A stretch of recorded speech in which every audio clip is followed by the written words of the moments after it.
Assalamualaikum warahmatullahi wabarakatuh. Jino luntuan baca saboh syair pantun nasihat jid kemanfaat bagi kita yang mendum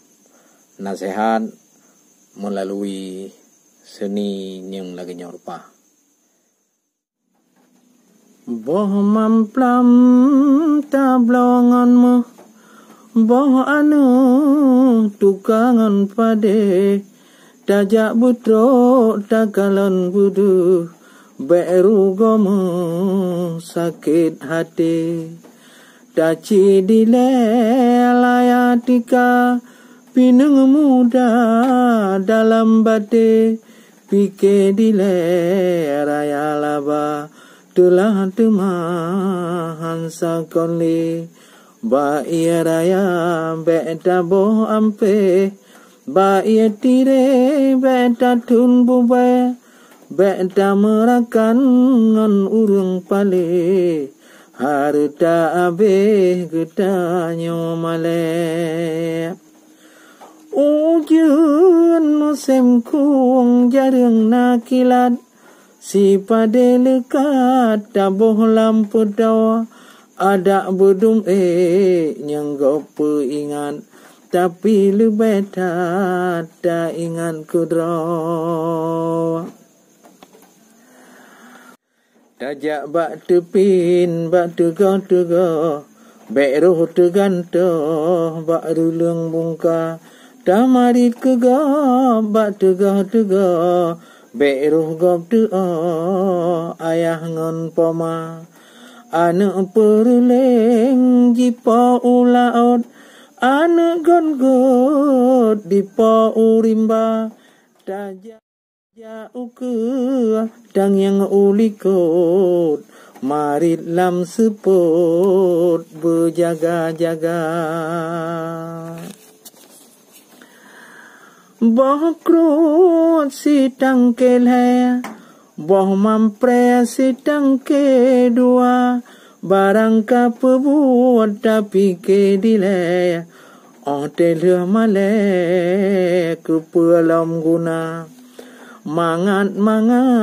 lekan meiku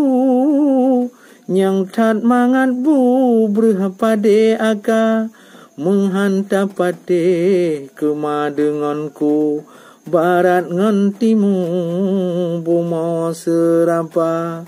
bak si sulit utun pih luar bak si malah dawa pih raya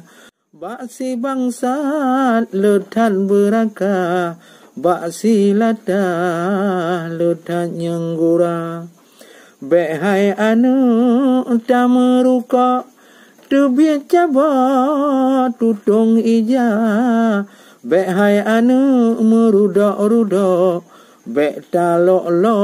ho nyeng hawa celaka punyi kuat semusom celaka sidom kuat memita celaka urung kuat temutrom musinyok sumpom urung lingka mameh itu